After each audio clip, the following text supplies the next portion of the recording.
Diane Johnson-Osei had always been what her family called dependable. She was the one you called when the roof started leaking in January and you had no savings left. She was the one who answered on the second ring at 11 o'clock at night.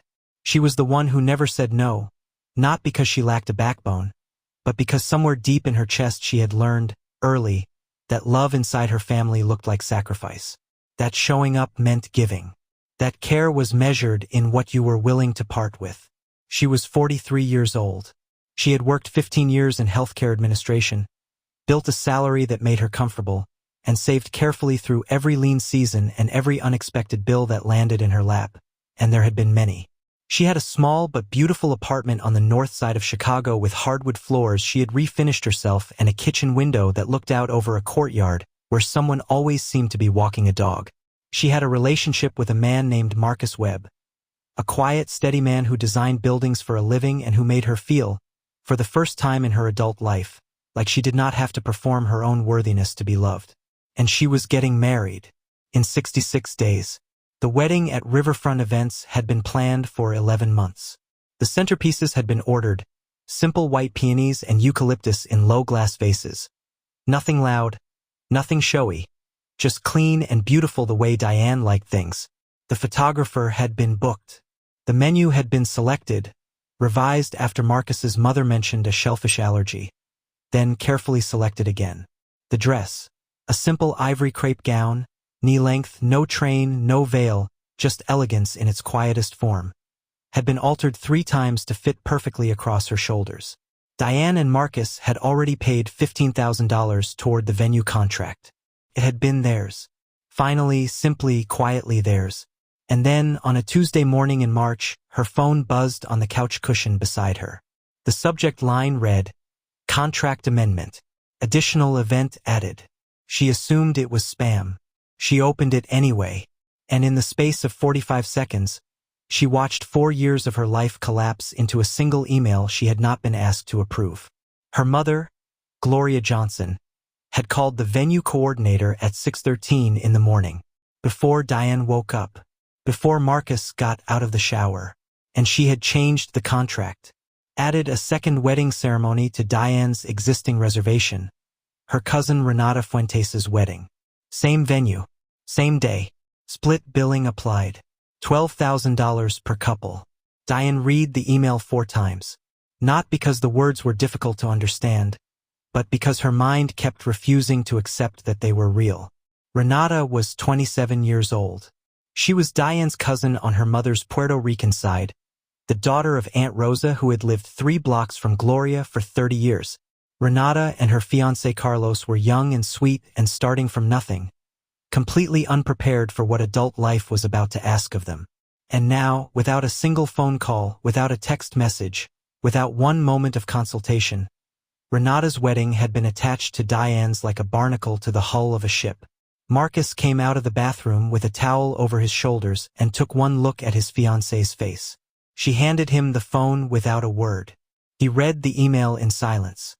His face went very still in the way Diane had learned, over 3 years of loving him, meant he was containing something enormous before allowing himself to speak. Then he set the phone down gently on the cushion beside her. And he said, in a voice that was perfectly quiet and left absolutely no room for debate, that there would be no shared wedding. Not now. Not under any circumstances. Not in this lifetime. Diane already knew it, but hearing him say it out loud did something to her. It made it real. It made the fury rising slowly in her chest feel reasonable. It made her feel, for one brief and necessary moment, like she was allowed to be angry. She called the venue. The coordinator, a woman named Helen, answered on the second ring. Diane kept her voice even and professional. She explained that she had just received an amendment email for a contract she had not approved. Helen confirmed everything. Gloria had called that morning and presented herself as a co-host of the event. She had been very confident, Helen said carefully, in the diplomatic tone of someone who had navigated difficult family situations before. Gloria told Helen that sharing weddings was a family tradition. Diane closed her eyes briefly. There was no family tradition. Her mother had invented one before sunrise on a Tuesday in March. She asked Helen about the cancellation policy. Helen read it clearly. If the primary contract holder canceled 60 or more days before the event date, they would receive a 75% refund of all deposits paid. Diane and Marcus were 66 days out. Diane did the math quietly in her head. $15,000 paid. 75% returned. $11,250 back in their account. She thanked Helen and told her she would be in touch. Then she sat on the couch in the apartment she had built carefully over 15 years and looked out the kitchen window at the courtyard below, where someone was walking a golden retriever in slow, unhurried circles. And she made the first of several decisions that would change everything. Her mother's text arrived within the hour.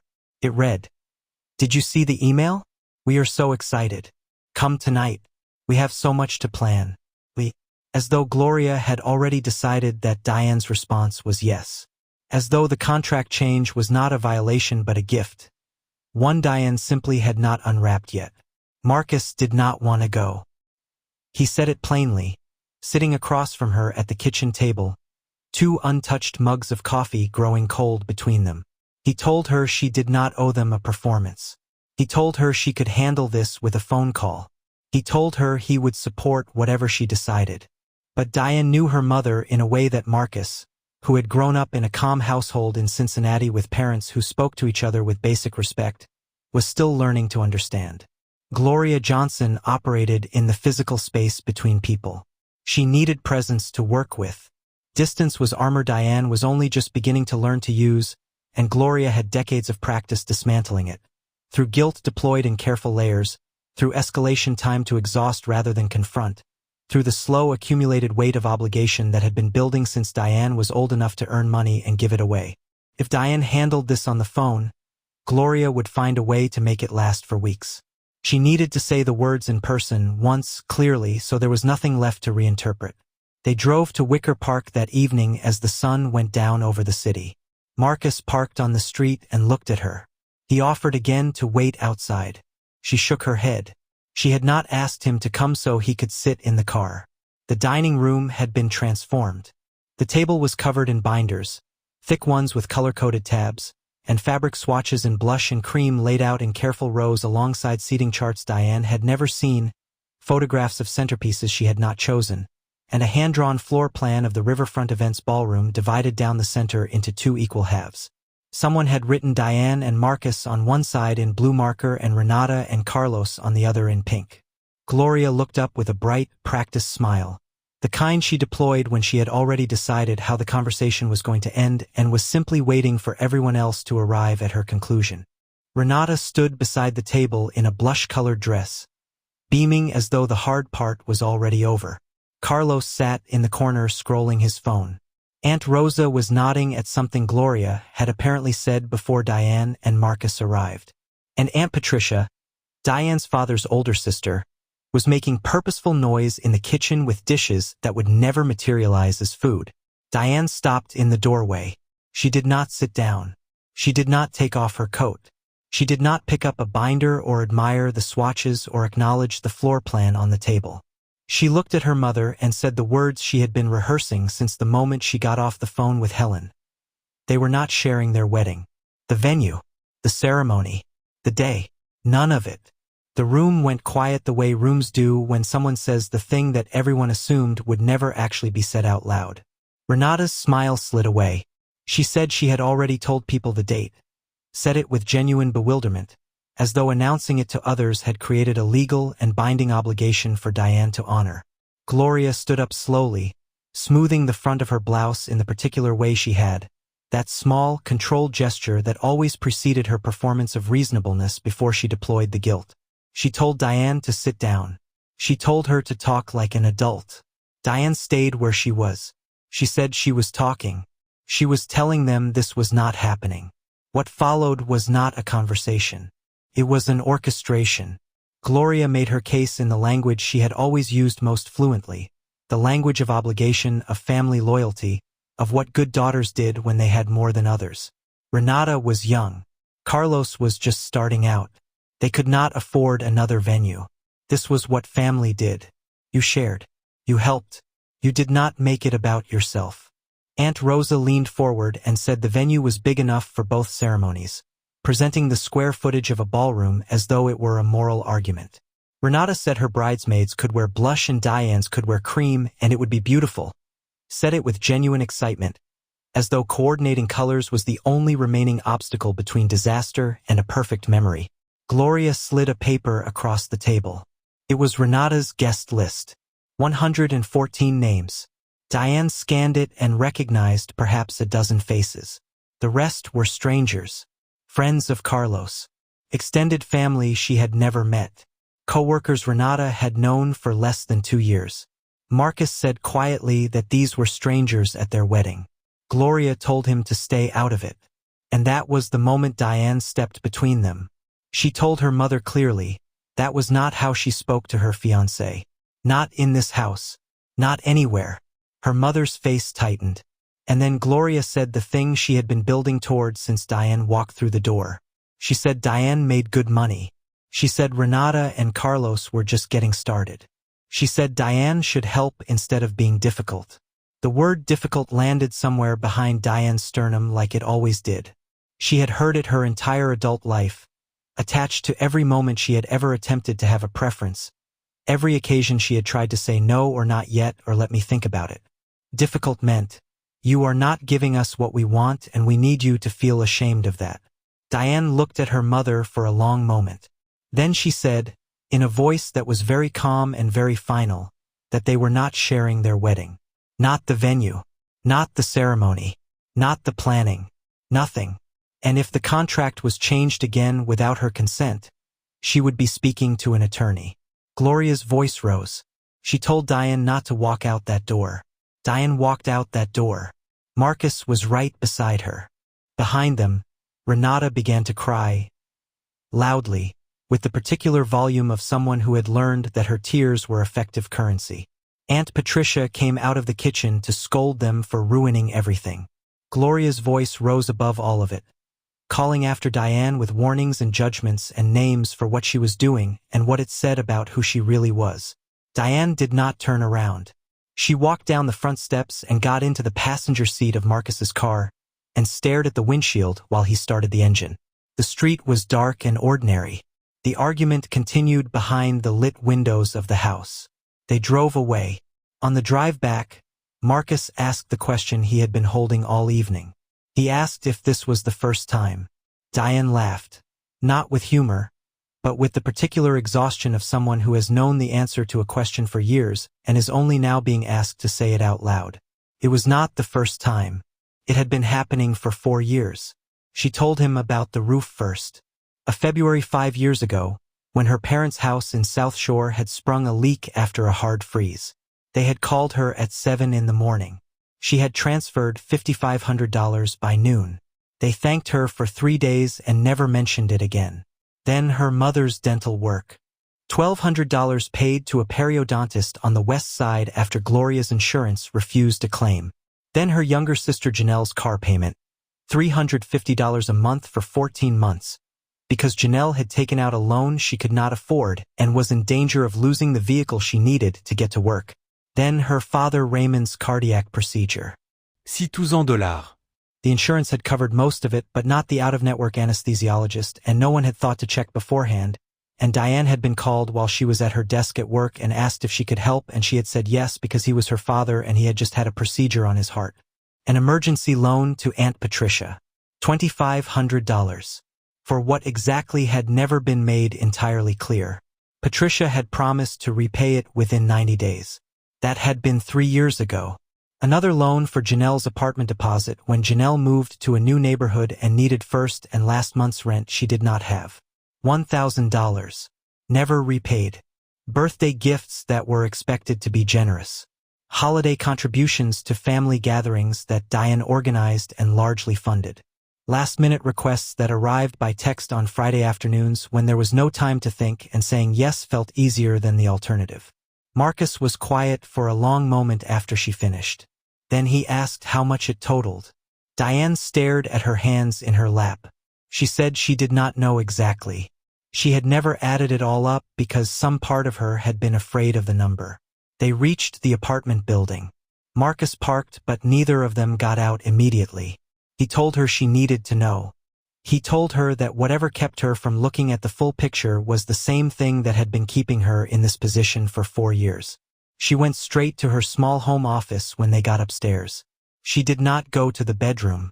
She did not make tea or turn on the television or do any of the things she normally did to decompress after a hard evening. She opened her laptop, pulled up 4 years of bank statements, and created a new spreadsheet. She titled it simply, Family, 2021 to 2025. And then she began. Her parents' house repairs, $5,500. Her mother's dental bill, $1,200. Janelle's car payments, $350 times 14 months, $4,900. Her father's medical bill, $6,000. The emergency loan to Aunt Patricia, never repaid, $2,500. The loan for Janelle's apartment deposit, never repaid, $1,000. A loan to cousin Renata 2 years ago when Renata's transmission failed and she could not get to work, $800. Birthday gifts across 5 years of family gatherings, estimated at $3,200. Holiday contributions, food, decorations, last-minute grocery runs, estimated at $4,000. Miscellaneous emergency requests she had said yes to without thinking hard enough to remember the exact amounts. She estimated conservatively. Marcus appeared at the office doorway quietly. He did not speak. He just watched her work. When she finally stopped typing and sat back and looked at the total at the bottom of the screen, she was very still for a very long time. $76,550. In 4 years. Not $1 repaid. Marcus crossed the room and sat down beside her. He looked at the number on the screen. Then he looked at her. He said quietly and without drama that she had been carrying an entire household that was not hers. Diane did not cry. She had thought she might when she finally saw it written down. But what she felt instead was something different, something colder and clearer than grief. It was the sensation of seeing something true for the first time that had always been true, and understanding that the only reason it had taken this long to see it was because she had been too afraid to look. She opened a new browser tab. She typed, Private Island Elopement Packages. A list appeared instantly. She scrolled through it slowly. Then one listing stopped her. A small resort on a private island in the Caribbean. 3 nights. An overwater bungalow on wooden stilts above clear turquoise water. A sunset ceremony on the beach with a photographer included. An officiant. Coconut drinks on arrival. Total cost, $9,300. She read it again. $9,300. Less than the centerpieces and the additional catering and the revised seating charts and the months of planning they would now have to undo. Less than the contract amendment her mother had tried to force them into. Less even than the 75% refund they would receive from the venue they were about to cancel. She looked at Marcus. He looked at the screen. Then he looked at her. And he said, "Say the word." She exhaled. A long, slow release of something she had been holding so tightly for so long that she had stopped noticing the weight of it. She said yes. She said cancel the venue. She said let's go get married on that beach. Marcus smiled for the first time all evening. He told her he would support whatever she chose. And then he told her that he had chosen her specifically and entirely, and that included the version of her who was finally, at 43 years old, choosing herself. That night, for the first time in longer than she could remember, Diane slept without her phone beside her. The next morning, she filled out the cancellation form on the Riverfront Events website. The final field asked for a reason. She typed, "Change of plans." She did not type, "My mother tried to hijack my wedding." She did not type, "I have been giving this family money for 4 years and receiving nothing in return and I am done." She typed change of plans because it was true and it was enough and the rest was hers. She clicked submit. 5 minutes later, Helen called. Helen said she had seen the cancellation request and asked if everything was all right. Diane said yes. She explained that unauthorized changes had been made to her contract and she could not continue with the venue. Helen said she understood and she was sorry and the refund would be processed within 10 business days. Diane walked into the kitchen where Marcus was making coffee. He handed her a mug without asking how she took it because he had known for 3 years. She told him the refund was confirmed. He smiled. He said now they could book the island. She checked her phone. There were 2 messages from Gloria. The first said, "Did you cancel?" The second said, "Renata is crying. You ruined everything." Diane set the phone face down on the counter. She told Marcus she could not do this today. He touched her shoulder and told her she did not have to. That afternoon, they drove to meet Marcus's parents at a cafe on the south side.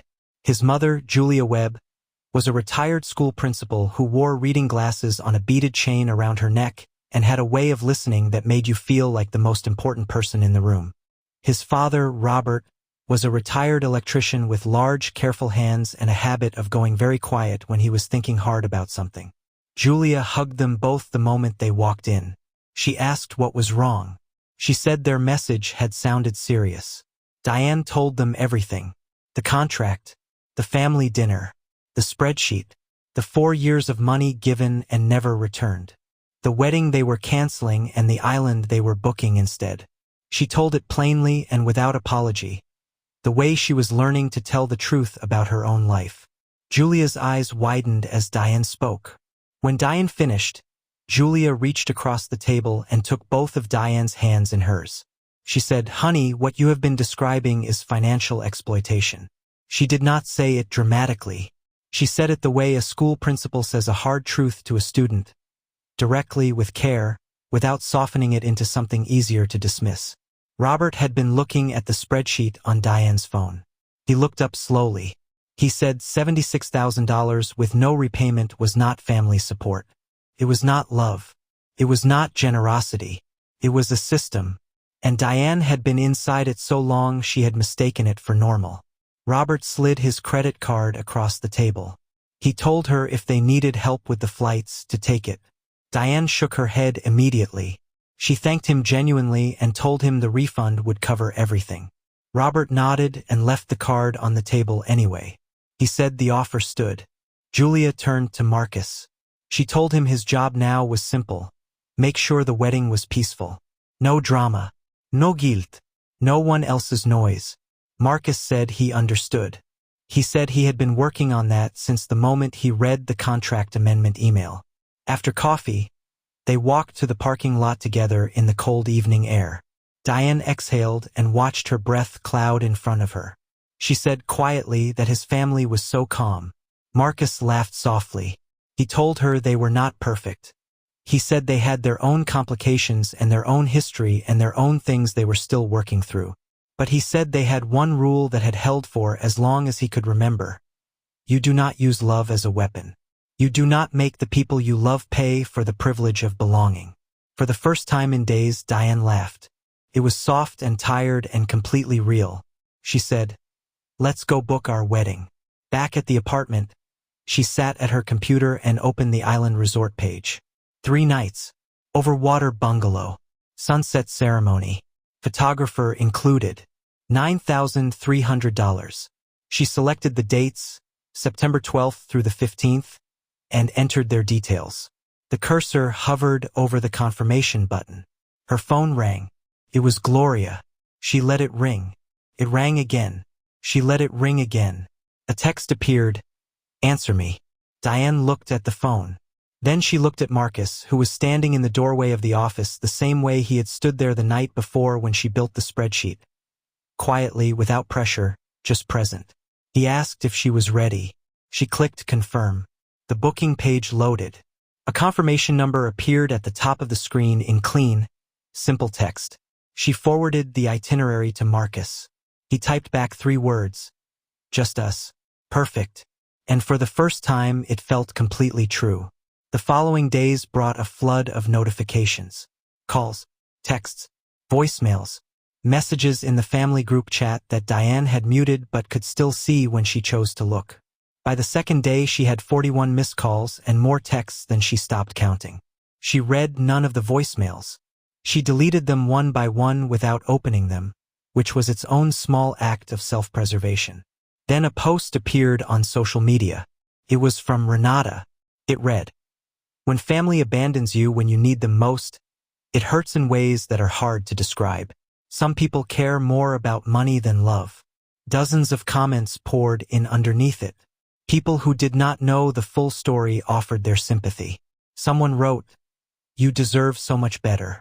Someone else wrote, "Family is supposed to be there for you no matter what." Diane sat with the post for a moment. Then she opened the family group chat, the one with 31 members including aunts and uncles and cousins she had not spoken to in years, and she typed a message. She wrote, "Since my wedding cancellation has apparently become a public conversation, here is some context for anyone who would like it." She attached the spreadsheet. Every line, every amount, every date, the total at the bottom. $76,550. Given over 4 years. 0 repaid. She added one final line beneath it. "I am done being the family bank." Then she left the group chat. Her phone began buzzing almost immediately. A cousin she had not heard from in 2 years wrote, "I had no idea. Your mom told everyone you were doing well and didn't mind helping." Another cousin, one she had always liked but lost touch with, sent a private message that simply said, "I'm sorry. I believed things about you that weren't true and I should have asked you directly." An uncle she had always respected wrote privately to say he had been pressured for money by Gloria too, for years, and had never known how to talk about it. And then there was a separate message from Aunt Patricia. It read, "You are still selfish. Family helps family. That is how it works." Diane typed a reply, something honest, something sharp. Then she deleted it. She did not owe Patricia her energy. She blocked the number instead. Marcus watched from the doorway. He said blocking was healthy. Diane exhaled. She said it felt like taking back small pieces of herself, one at a time. 43 years old. The next morning, her father called. Raymond Johnson called rarely. He was a quiet man who had spent 30 years allowing Gloria to manage the social architecture of their family while he worked and came home and sat in his chair and did not ask too many questions. Diane loved him in the complicated way you love someone who was never cruel but who watched cruelty happen and said nothing. He began the call by saying her mother was very upset. Diane waited. He said Gloria had told him Diane canceled the venue to punish the family. He said Renata's other venue had fallen through. Some problem with a pipe in the building, and Renata was blaming Diane for everything. Diane said very quietly that Renata could blame her for the weather if she chose to. She was done explaining herself. Her father was silent for a moment. Then he said, "Your mother is very upset." Diane said, "Dad, she has been upset for 4 years. I have been carrying her feelings for 4 years on top of everything else I have been carrying. I cannot do it anymore."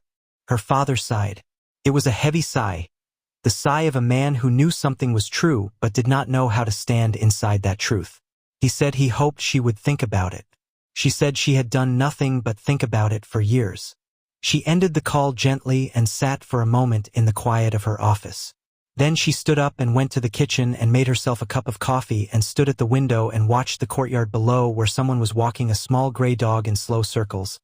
And she thought about how ordinary the world looked from a window when everything inside was changing.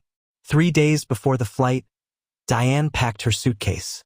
She laid out the white dress, the knee-length one she had bought specifically for the island, simple and light and nothing like the elaborate gown she had returned.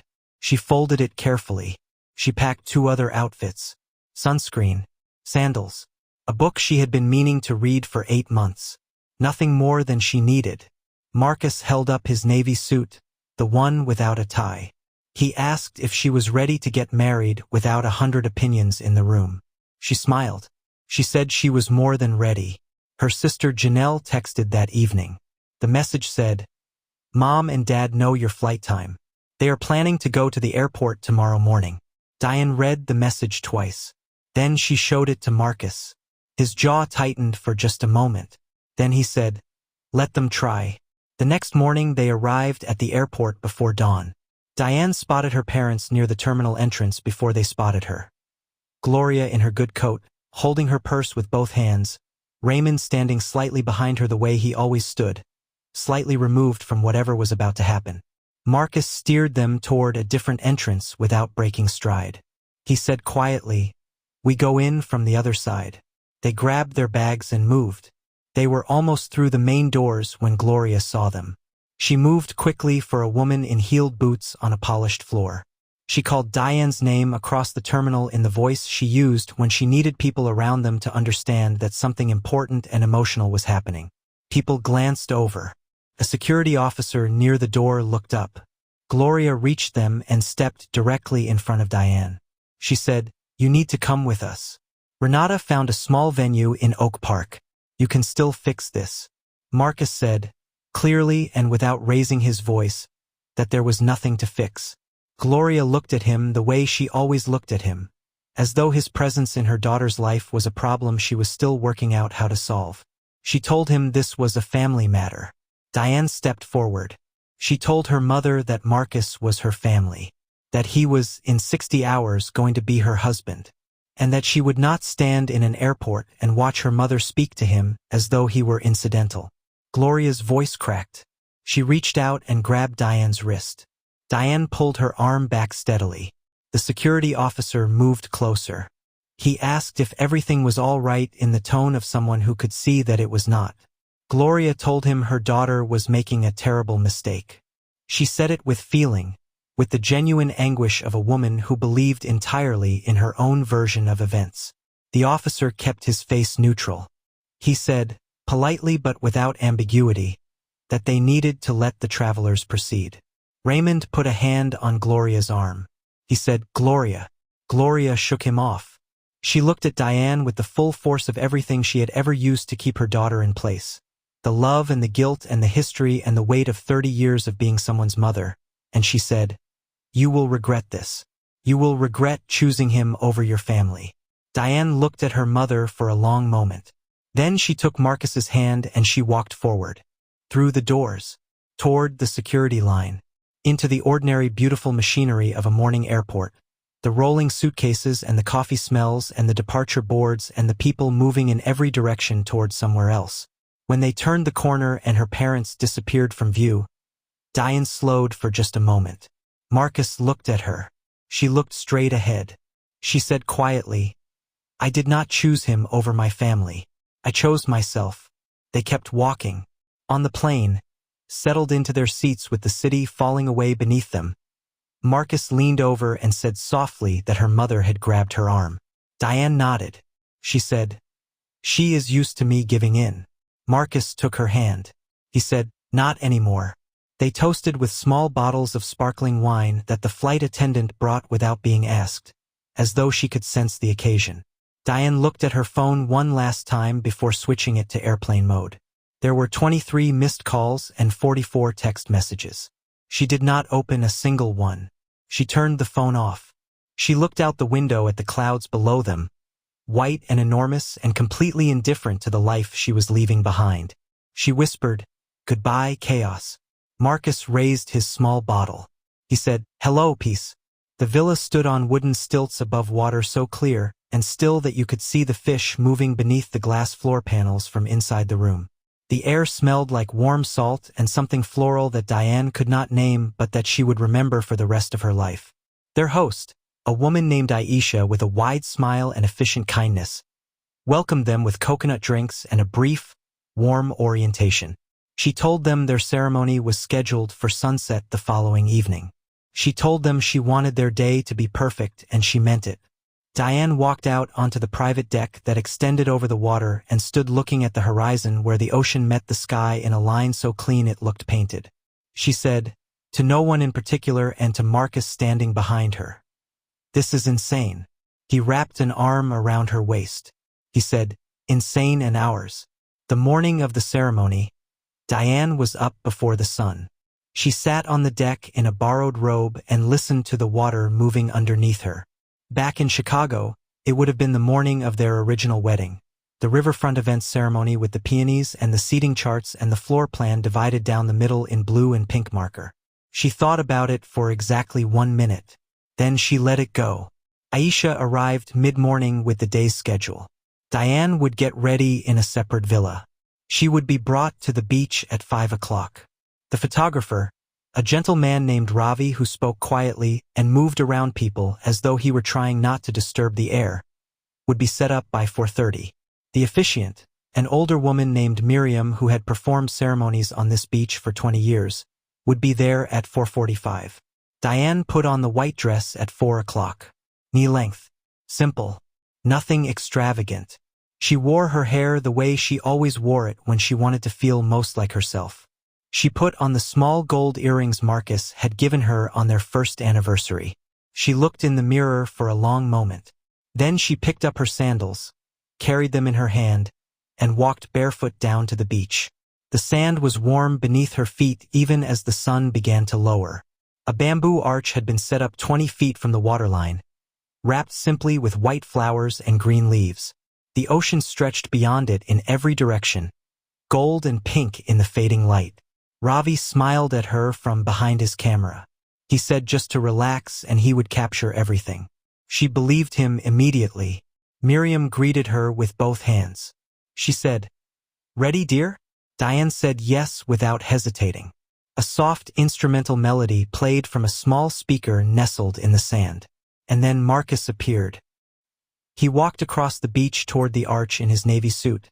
No tie, no shoes. The jacket opened slightly in the warm evening wind.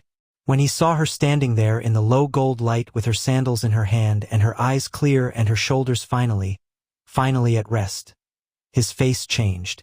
Every carefully managed thing he carried dissolved out of it at once, and what was left was just him.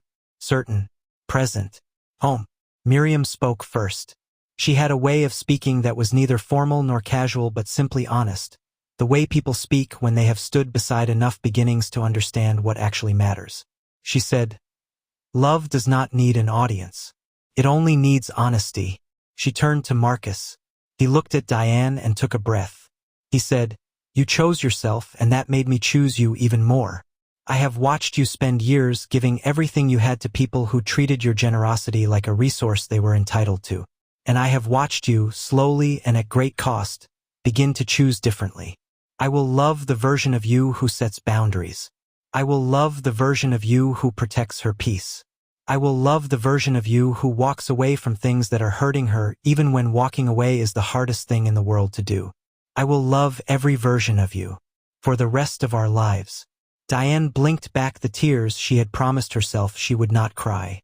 Then Miriam turned to her. She said, "You make me feel safe in a world that has spent years asking for pieces of me. You make me feel like I am enough. Not the amount I can give, not the size of my sacrifice, not my usefulness or my patience or my willingness to shrink. Just me. I choose you every time. I choose this every time. I choose us." They exchanged the rings. 2 simple gold bands. No engraving, nothing ornate. Just gold in the fading light and the weight of meaning. And Miriam said the words that made it true. Marcus kissed her as a wave rolled in behind them and the last of the sun touched the water and Ravi's camera clicked softly from somewhere to the left. Diane whispered against his cheek. "We did it." He whispered back. "Finally." Aisha brought champagne to the waterline afterward. Real champagne in proper glasses, which she handed to them with a small bow and then stepped back to give them the whole horizon to themselves. They stood in the shallow water with their feet in the warm sand and the foam around their ankles, and they clinked their glasses together and drank and said nothing for a long time because there was nothing left to say that the moment wasn't already saying on their behalf. No speeches. No toasts from relatives who had not earned the honor. No guilt wearing the costume of love. No floor plans divided down the middle in blue and pink marker. No one watching to make sure Diane was giving enough. Just the ocean. Just the sky. Just the 2 of them exactly as they had always deserved to be. That evening they had dinner at the resort's open-air restaurant where a chef cooked in front of them and flipped shrimp into his tall white hat and missed on the 3rd attempt and caught it with the pan instead, and Diane laughed so hard her eyes watered and Marcus watched her laugh with the particular expression of someone who has been waiting a long time to see a person fully happy and is making sure to remember it exactly. Later, back in the villa, she chose a photograph from the ones Ravi had already sent to her phone. The one of them beneath the arch, Marcus's hands on her face, the ocean behind them turning the color of a fire at the edge of the world. She wrote a caption, said simply "married our way." She posted it and set the phone face down on the nightstand. In Chicago, the notifications came immediately. Friends and colleagues and old classmates and people she had not spoken to in years, all of them offering the kind of uncomplicated joy that the internet occasionally produces when something genuinely good happens to someone who genuinely deserved it. She did not read them that night. She would read them in the morning, slowly, over coffee on the deck above the water, in the new life that had been waiting for her on the other side of one honest decision. There were no messages from her parents. She had not expected any. She had not hoped for any. For the first time in 4 years, the absence of their approval felt not like a wound but like weather, something she was aware of the way you are aware of a cold day, something you dress for and move through and do not let stop you from going where you are going. 2 days later, she checked her phone properly for the first time. There was a voicemail from Gloria. It said, "You humiliated this family. Fix this." There was a message from Aunt Patricia that said she would pay for this. There was a social media post from Renata that said, "Our venue flooded hours before the ceremony. Some people are celebrating on a beach while we suffer." The comments beneath it were a mixture of sympathy and confusion. One person had written, "Wait, why were you sharing a wedding?" Renata had not answered. Diane closed the app.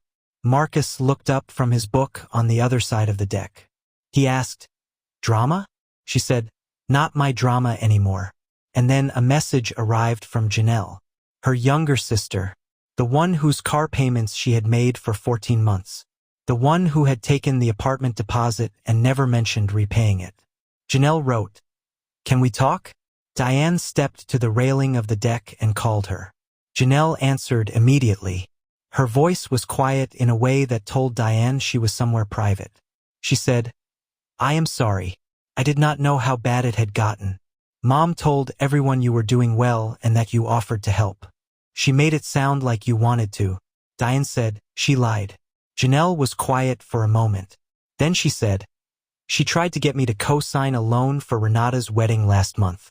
I said no. She called me selfish for a week. I stopped answering her calls. I stopped visiting." Diane leaned against the railing and looked at the water. She said, "Welcome to the Boundary Club." Janelle gave a small, uncertain laugh. She said, "Is it a good club?" Diane said, "It is the best club. The membership is hard to get, but the benefits are extraordinary." They talked for 40 minutes. Honestly, for the first time in years. About their mother. About the pattern. About the way it had worked and the way it had worked on both of them differently and the way they had both been managing it alone without knowing the other one was doing the same thing. By the end of the call, something between them had shifted. Not resolved, not finished, but opened, the way a window opens to let air into a room that has been closed too long. When Diane and Marcus returned home to Chicago, their apartment was quiet in the particular way apartments are quiet after you have been somewhere warm and loud with ocean and wind. A small pile of mail waited on the floor inside the door. Bills. Catalog. A card from Marcus's parents with a drawing inside that Julia had made herself. 2 small figures on a beach beneath the sun, and 1 handwritten envelope in her mother's careful cursive. Diane opened it slowly. Inside was a card. It read, "I am sorry you felt the need to exclude your family. We love you. We hope one day you understand that." And clipped to the card was a check for $50. Dated 2 days before the airport scene. Written in the same hand that had signed the mortgage on the South Shore house Diane had helped repair. The same hand that had listed the refund amounts and the split billing and the names on a floor plan divided in blue and pink marker. Diane looked at the check for a long moment. $50. She set the card on the counter. She took the check and tore it in half carefully, the way you tear something when you want the act to mean something rather than just be over quickly. She put the 2 halves in the recycling bin. Then she sat down at her desk and opened her email and composed one final message to her parents. It was not long. She did not want it to be long. Long gave them material to work with, sentences to reframe, words to take out of context and present to other people as evidence. She wrote, "I am going to take some time away from contact with you both. Please do not call or visit. If and when I am ready to talk, I will reach out. I ask that you respect this." She read it twice. She did not soften it. She did not apologize for it. She did not add a sentence at the end about how much she loved them or how she hoped they could understand. because she had spent enough years managing their feelings at the expense of her own, and she was done. She clicked send. Then she blocked both of their numbers on her phone. Marcus came to stand behind her. He put his hands on her shoulders. He said, "Proud of you." Diane looked at the wedding photograph they had already printed and placed on the bookshelf beside the window. The one of them beneath the bamboo arch, the ocean gold behind them, his hands on her face and her eyes closed, and both of them finally somewhere no one else had put them. She sat with it for a long moment. Then she exhaled. And the apartment was quiet. And the courtyard outside the kitchen window was ordinary and calm. And somewhere in the building above them someone was playing music softly, and a door opened and closed, and a dog barked once and was quiet. And none of it was dramatic. None of it was the kind of peace that arrives with fanfare or announcement. It was just peace. The ordinary, unremarkable, extraordinary kind. The kind that had been waiting for her on the other side of one honest decision. The kind that, at 43 years old, after 4 years and $76,550 and a contract changed before sunrise and a floor plan divided in blue and pink marker and an airport confrontation and a small overwater villa above turquoise water, she had finally, at last, chosen for herself. And this time she